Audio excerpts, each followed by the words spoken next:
അധ്യായം 14. വിഷജന്തുക്കളെ വേട്ടയാടുന്നതിനായി നോറി ഗുഹയിലെത്തിയ വിപാശ അപകടത്തിൽപ്പെടുന്നു. വിപാശയുടെ സവാരി മൃഗത്തിന്റെ അലർച്ച കേട്ട് അവിടേക്കെത്തിയ ലിയോ ചീനുവിന്റെ നിർബന്ധം കാരണം ഗുഹയിലകപ്പെട്ട ആളെ രക്ഷിക്കാനായി സ്വർണ്ണ കവചം ധരിച്ച് അതിനുള്ളിലേക്ക് പോകുന്നു. ഗുഹയ്ക്കുള്ളിലെ ചെറിയ വിഷജന്തുക്കളെ കൊന്നു മുന്നേറിക്കൊണ്ടിരുന്ന ലിയോയ്ക്ക് മുന്നിലേക്ക് കറുത്ത നദി പോലെ വിഷജന്തുക്കളുടെ ഒരു കൂട്ടം ഒഴുകിയെത്തുന്നു. ആദ്യമൊന്ന് ഭയപ്പെട്ടെങ്കിലും സ്വർണ്ണ കവചം ഉള്ളതിനാൽ അവയ്ക്കൊന്നിനും തന്നെ സ്പർശിക്കാൻ പോലും കഴിയില്ലെന്ന ആത്മവിശ്വാസമുള്ള ലിയോ ആക്രോശിച്ചുകൊണ്ട് അവയ്ക്കിടയിലേക്ക് പാഞ്ഞു കയറി. കയ്യിൽ കിട്ടിയതിനെയെല്ലാം ചതച്ചരച്ചും ചവിട്ടിയും പാറയിൽ എറിഞ്ഞും അടിച്ചും കൊന്നു. ഈ സൂര്യനോട് ഏറ്റുമുട്ടാൻ മാത്രം നീയൊന്നും വളർന്നിട്ടില്ല കേട്ടോടാ. മുന്നിൽ കിട്ടിയ വിഷജന്തുവിനെ പാറയിൽ എറിഞ്ഞ് കൊന്നുകൊണ്ട് അവൻ ഉറക്കെ ആക്രോശിച്ചു. ഗുഹയ്ക്കുള്ളിൽ തളർന്നു കിടന്ന വിപാശ സൂര്യൻ എന്നുള്ള പേര് കേട്ട് ആവേശത്തോടെ അവന്റെ പേരുറക്കെ വിളിക്കുന്നു. കുറച്ചകലത്തിൽ നിന്നും സൂര്യൻ എന്നൊരു വിളി കേട്ട് ലിയോ ഞെട്ടി. തേടി വന്ന ആള് ജീവനോടെ ഉണ്ടെന്ന് അവന് മനസ്സിലായി. അവൻ ആവേശം കൂടി. ആ ഗുഹയ്ക്കുള്ളിൽ നിന്നും 4 ഭാഗത്തേക്കും വഴികളുണ്ടായിരുന്നു. അവൻ അതിൽ ശബ്ദം വന്ന ഭാഗം കണക്കാക്കി മുന്നിലേക്ക് നടന്നു. ഏതാനും അടി നടന്നപ്പോൾ തന്നെ അവൻ ആ കാഴ്ച കണ്ടു. ഒരു സ്ത്രീ ജീവന് വേണ്ടി മല്ലിട്ട് തറയിൽ കിടക്കുന്നു. മാരക വിഷമുള്ള തേളിൻ കൂട്ടം അവളെ വേട്ടയാടാനായി ചുറ്റി വളഞ്ഞിരിക്കുന്നു. എന്നാൽ അവളുടെ മുഖം കണ്ട ലിയോ ഞെട്ടി. അത് വിപാശയാണ്. അവളെ കൊണ്ടാകുന്ന വിധം കുത്താനായി അടുക്കുന്ന തേളുകളെ തിരികെ ആക്രമിക്കുന്നുണ്ട്. ലിയോ വേഗം അവൾക്കടുത്തേക്കെത്തി ചുറ്റുമുണ്ടായിരുന്ന വിഷജന്തുക്കളെ ചവിട്ടിക്കൊന്നു.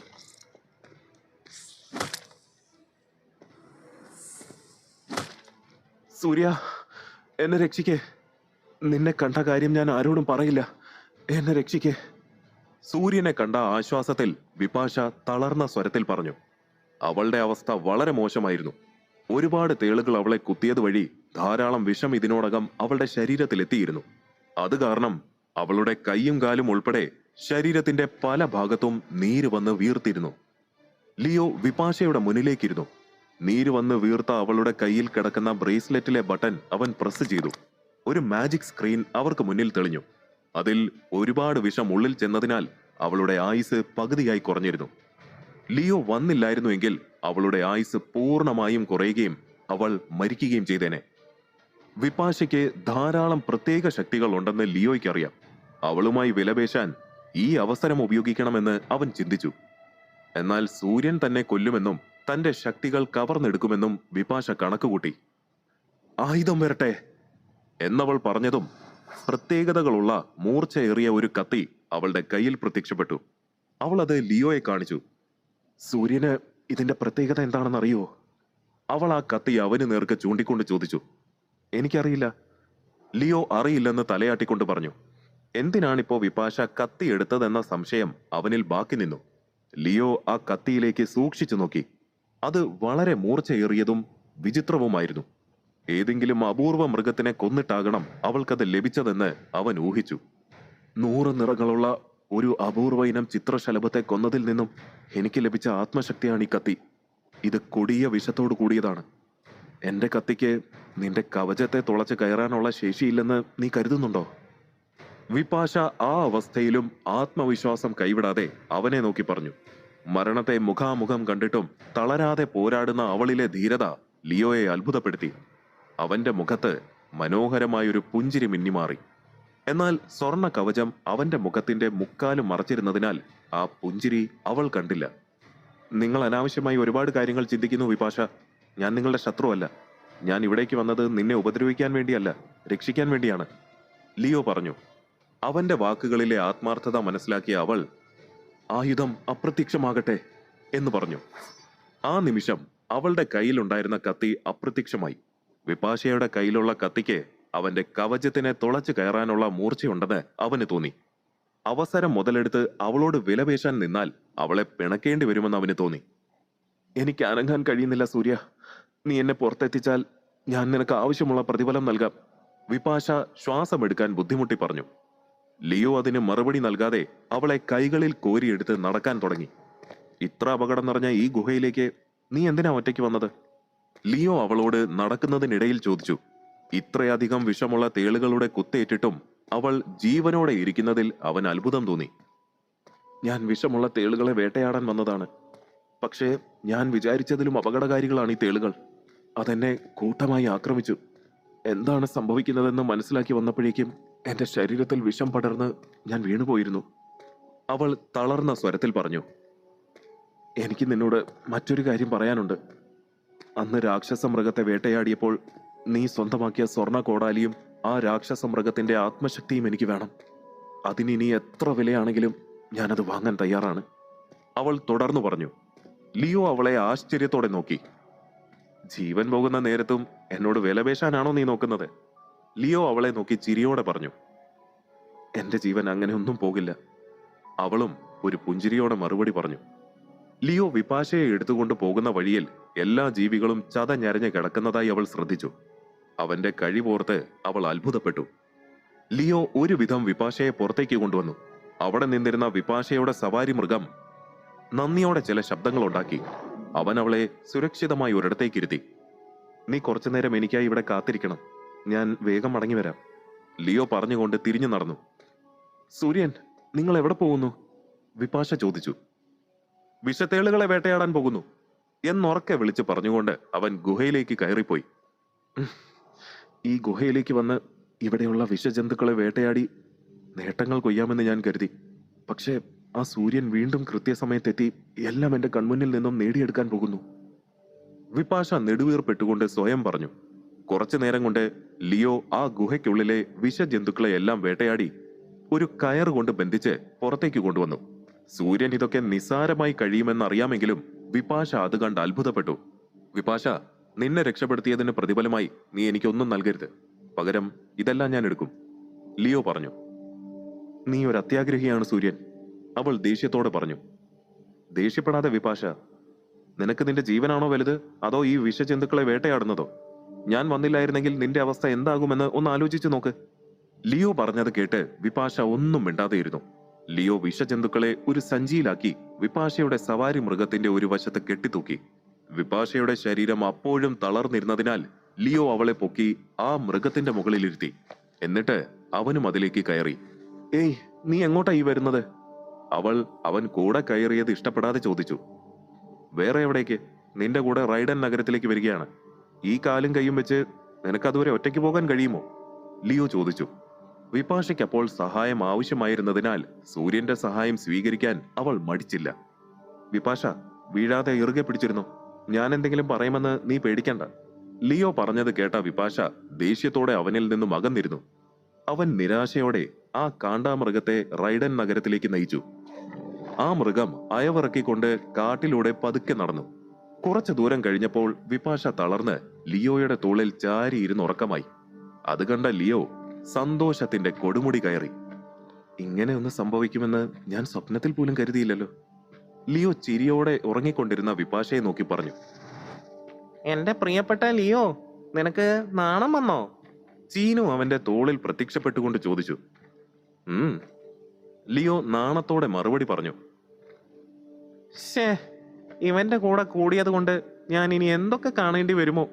നാണിച്ചത് മതി, നമ്മൾ റൈഡനിലെത്തി, ചീനു പറഞ്ഞു. എങ്ങനെയാ ഇത്ര നേരത്തെ എത്തിയത്? ലിയോ അതും പറഞ്ഞ് രഥം നിർത്തി ചുറ്റിനെ നോക്കി. എന്ത്, നമ്മൾ നേരത്തെ എത്തിയെന്നോ? എന്താണാ നീ പറയുന്നത്?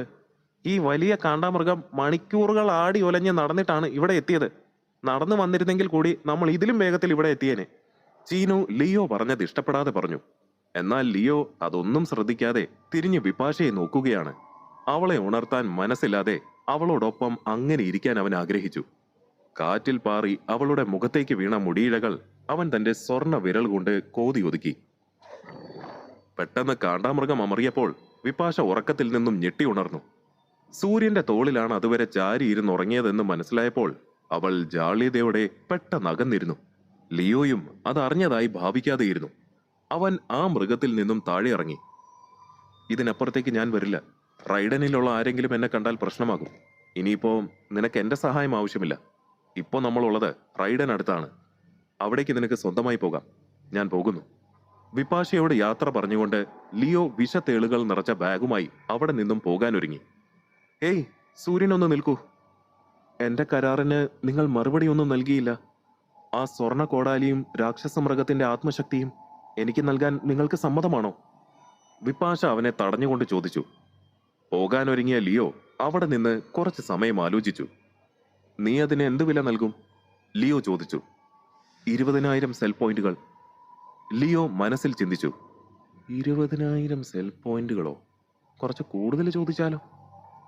കൂടുതൽ ആലോചിക്കാനൊന്നുമില്ല സൂര്യൻ. 20,000 സെൽ പോയിന്റുകൾ നേടണമെങ്കിൽ നീ ഏത് തരം മൃഗങ്ങളെ വേട്ടയാടണമെന്ന് നിനക്കറിയാമോ? മണ്ടത്തരം കാണിക്കാതെ എന്നോട് സമ്മതം പറയേ. വിപാശ അവന്റെ മനസ്സ് മാറ്റാൻ ശ്രമിച്ചുകൊണ്ട് പറഞ്ഞു. ലിയോ, അവൾ നിന്റെ മനസ്സ് മാറ്റാൻ ശ്രമിക്കുകയാണ്. നീ അതിന് സമ്മതിക്കരുത്. 20,000 സെൽ പോയിന്റുകൾ ഒരു വലിയ തുകയാണ്. പക്ഷെ നിനക്ക് ഈ പരിവർത്തന ശക്തിയും സ്വർണ്ണ മഴവും ഉണ്ടെങ്കിൽ അത് വേട്ടയാടി നേടാനാകും. ചീനു പറഞ്ഞത് കേട്ട ലിയോ കാര്യമായി ആലോചിച്ചു. അക്ഷമയായ വിപാശ പറഞ്ഞു. 40,000 സെൽ പോയിന്റുകൾ. ലിയോ അത്ഭുതത്തോടെ അവളുടെ കണ്ണുകളിലേക്ക് ആഴത്തിൽ നോക്കി. വിപാശ ആ നോട്ടം നേരിടാൻ കഴിയാതെ മുഖം തിരിച്ചു. അത് കണ്ട ലിയോ പുഞ്ചിരിച്ചു. പക്ഷെ മുഖം മറച്ചിരുന്നതിനാൽ വിപാശയ്ക്ക് അത് കാണാൻ കഴിഞ്ഞില്ല. എനിക്ക് നിന്നെ വിശ്വാസമില്ല വിപാശ. വെറും സെൽ പോയിന്റുകൾ മാത്രം നൽകിയാൽ ആയുധവും ആത്മശക്തിയും നിനക്ക് നൽകാൻ കഴിയില്ല. അതും പറഞ്ഞ് അവൻ മുന്നോട്ട് നടന്നു. സൂര്യൻ, ഒരു നിമിഷം.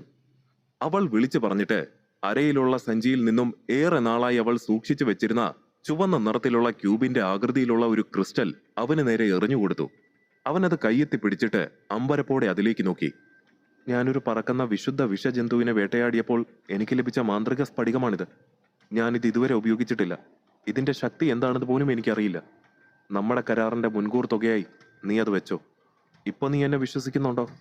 വിപാശ അവനോട് ചോദിച്ചു. ഇത് മാന്ത്രിക ശക്തി ഉള്ളതല്ലേ? നീ ഒട്ടും ആലോചിക്കാതെ അതെനിക്ക് തന്നത് എന്തുകൊണ്ടാണ്? നിനക്ക് തന്നെ ഇത് ഉപയോഗിക്കാമായിരുന്നല്ലോ. അവൻ അവളോട് ചോദിച്ചു. അവൾ അങ്ങനെ ചെയ്യുമെന്ന് ലിയോ പ്രതീക്ഷിച്ചിരുന്നില്ല. തന്റെ കയ്യിലിരുന്ന ബ്ലാക്ക് ക്രിസ്റ്റലിനെ പോലെ എന്തെങ്കിലും പ്രത്യേകമായ കഴിവുള്ള ക്രിസ്റ്റൽ ആകാം അതെന്ന് അവന് തോന്നി. വിശ്വാസം നേടിയെടുക്കാനായി ചില ത്യാഗങ്ങളൊക്കെ സഹിക്കേണ്ടി വരും സൂര്യ, വിപാശ പറഞ്ഞു. ലിയോയ്ക്ക് അവളിൽ മതിപ്പ് തോന്നി. ശരി, നമ്മുടെ കരാറിനെ കുറിച്ചുള്ള കാര്യങ്ങളും ഇനി എന്ന് കാണാൻ കഴിയുമെന്നുള്ളതും ഞാൻ താമരെ അറിയിക്കാം. അതും പറഞ്ഞ് ചത്ത തേളുകൾ അടങ്ങിയ ബാഗുമായി അവൻ അവിടെ നിന്നും പോയി. വിപാശ അവൻ പോകുന്നത് നോക്കി നിന്നു. വിഷത്തേളുകളുടെ കുത്തേറ്റിട്ടും അവനൊന്നും പറ്റിയില്ല. അതിന് കാരണം അവന്റെ സ്വർണ്ണ കവചമാണ്. ഉറപ്പായും അവന്റെ സ്വർണ്ണ കവചം ഏതോ വിശുദ്ധ മൃഗത്തിൽ നിന്ന് കിട്ടിയതാകണം.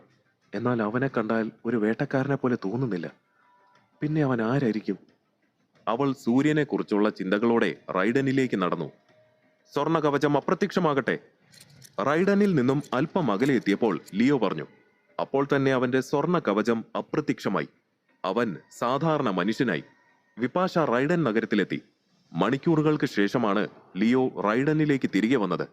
ഇത്തവണ നഗര കവാടത്തിൽ പരിശോധിക്കാൻ ആരുമുണ്ടായിരുന്നില്ല.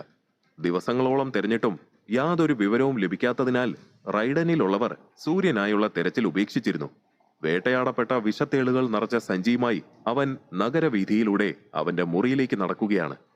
പെട്ടെന്നാരോ പിന്നിൽ നിന്നും അവന്റെ തോളിൽ തട്ടി. ലിയോ ഞെട്ടിപ്പോയി. അവന്റെ പിന്നിൽ വിപാശയുടെ സൈന്യത്തിലുള്ള ആരെങ്കിലും ആണെങ്കിൽ തോളിലെ സഞ്ചിയിലെ വിഷത്തേളുകളെ കണ്ടാൽ ഉറപ്പായും വിപാശയോട് പറയും.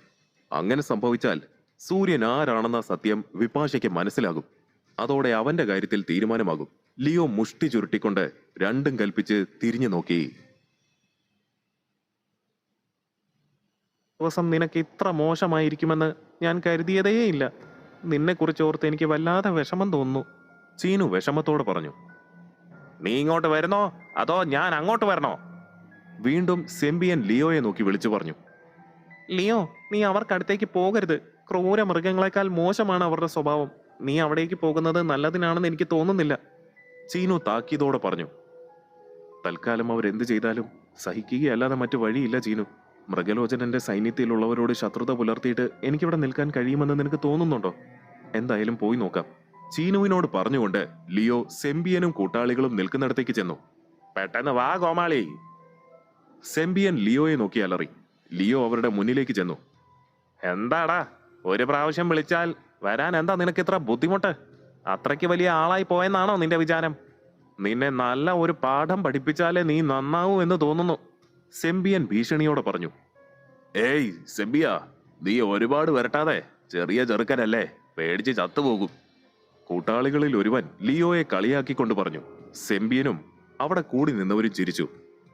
അയ്യോ വേണ്ട സാർ, താമസിച്ച് വന്നതിൽ ക്ഷമിക്കണം. നിങ്ങൾ എന്ത് പറഞ്ഞാലും ഞാൻ കേട്ടോളാം. ലിയോ ഭയം നടിച്ചു പറഞ്ഞു. ശരി, വേഗം തയ്യാറായി വാ, പോകാം, സെമ്പിയൻ പറഞ്ഞു. പോകാനോ? എവിടേക്ക്? ലിയോ സംശയത്തോടെ ചോദിച്ചു. വേട്ടയാടാൻ, സെമ്പിയൻ പറഞ്ഞു.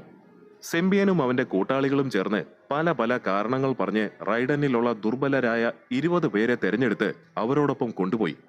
വരാൻ കൂട്ടാക്കാത്തവരെ ഭീഷണിപ്പെടുത്തി കൂടെ കൂട്ടി. അക്കൂട്ടത്തിൽ ലിയോയും ഉണ്ടായിരുന്നു. സെമ്പിയനും സംഘവും റൈഡൻ സിറ്റി വിട്ട് കാട്ടിലേക്ക് പോയി. മണിക്കൂറോളം കാട്ടിലൂടെ സഞ്ചരിച്ച് അവർ ഒരു മലമുകളിലെത്തി. ലിയോ കിതച്ചുകൊണ്ട് അവരോടൊപ്പം നടന്നു. എന്റെ പ്രിയപ്പെട്ട ലിയോ, നിനക്ക് എന്താ പറ്റിയത്?